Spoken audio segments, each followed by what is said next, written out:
Kamareddy declaration పేరు మీద బీసీలకు అందలం ఎక్కిస్తామని చెప్పి బీసీలకు పెద్దపీట వేస్తామని చెప్పి అధికారంలోకి వచ్చినటువంటి కాంగ్రెస్ పార్టీ తమ బీసీ వ్యతిరేక వైఖరిని మరోసారి చెప్పుకున్నది.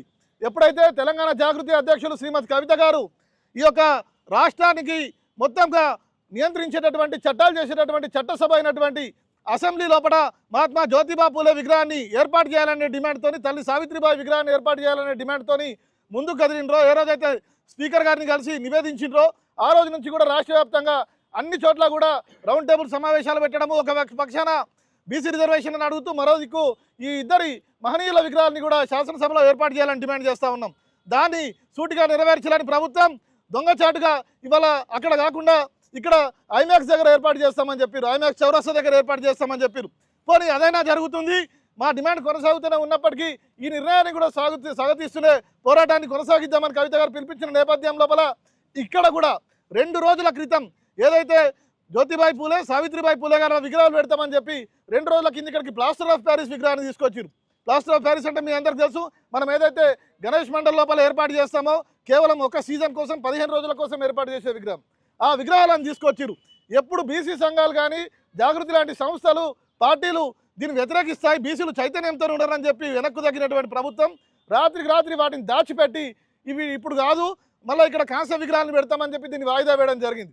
బీసీలు అంటే చులకనతోని గతంలో కూడా గత ప్రభుత్వ కాలంలో కూడా కొండా లక్ష్మణ్ బాపూజీ గారి విగ్రహం పూర్తి స్థాయిలో ఏర్పాటు కాకపోతే అప్పటికప్పుడు వాళ్ళు ఫైబర్ విగ్రహాలను తీసుకొచ్చి పెట్టడం జరిగింది. తర్వాత బీసీ సంఘాలని వ్యతిరేకిస్తే దాన్ని తీసి అక్కడ కాంస్య విగ్రహాన్ని ఏర్పాటు చేయడం జరిగింది, ఇదే హుసేన్ సాగర్ పక్కన.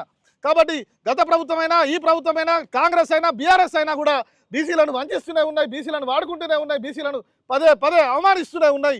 ఈ అవమానాలకు ధిక్కారంగా ఇవాళ తెలంగాణలో ఉన్నటువంటి గ్రామాన ఉన్నటువంటి బీసీలు ధిక్కార స్వరాలను వినిపిస్తున్నారు. తెలంగాణ వచ్చి ఇప్పటికి దాదాపు 12-13 సంవత్సరాలు అయింది. ఏది జయశంకర్ గారి విగ్రహం ఎక్కడ ఉన్నది? ఉద్యమం లోపల మనం ఏర్పాటు చేసుకుంటా ఉన్నాం, ప్రతి దగ్గర కూడా తెలంగాణ తల్లి విగ్రహాలు పెట్టుకున్నాం, జయశంకర్ సార్ విగ్రహం పెట్టుకున్నాం. తెలంగాణ వచ్చినాక ఈ 13 ఏళ్ల ప్రభుత్వం పెట్టిన జయశంకర్ సార్ విగ్రహం ఎక్కడ ఉన్నది? ఇక్కడ ఈ చుట్టుపక్కల లేదు. సిగ్గు నిజంగా సిగ్గుపడాలి. తెలంగాణకు కూడా జాతిపిత అని చెప్పేటటువంటి జయశంకర్ సార్ విగ్రహాన్ని పెట్టలేని నిస్సిగ్గుగా నిర్లజ్జగా తెలంగాణ పీఠాన్ని అధిరోహించినటువంటి గత ప్రభుత్వమైనా ఇప్పటి ప్రభుత్వమైనా కొంచెం సిగ్గుపడండి. బీసీలు చైతన్యంతో ఉన్నారు.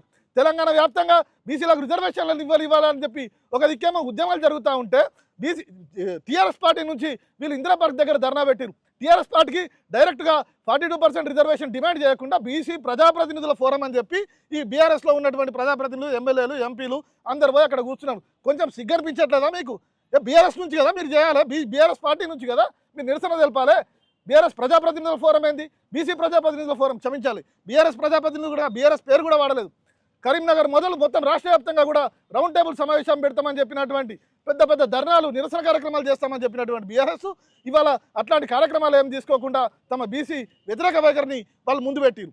ఇటు రేవంత్ రెడ్డి చేసినటువంటి జనగణనలో కూడా కులగణనలో కూడా అనేక తప్పుల తడకగా డెడికేటెడ్ కమిషన్ లేకుండా రెగ్యులర్ కమిషన్ వేసి హైకోర్టు చివాట్లు పెడితే గత్యంతరం లేని పరిస్థితి లోపల ఇవాళ భూసాని వెంకటేశ్వర గారి ఆధ్వర్యం లోపల డెడికేటెడ్ కమిషన్ పెట్టి నివేదికను తీసుకునేటటువంటి పరిస్థితి ఉన్నది. ఇవాళ బీసీలు చైతన్యంతో ఉన్నారు. మళ్ళీ రాజకీయ పార్టీలు అన్నింటినీ కూడా హెచ్చరిస్తూ ఉన్నాం, బీసీలు గతంలో లాగా లేరు.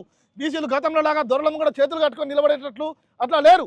ఇవాళ బీసీలు ధిక్కార స్వరాన్ని వినిపిస్తున్నారు. మా హక్కులేమని అని అడుగుతున్నారు, మా తాత ముత్తాతల పరిస్థితులు ఏంటని అడుగుతున్నారు, మా మహనీయుల విగ్రహాల స్థానం ఏదని అడుగుతున్నారు.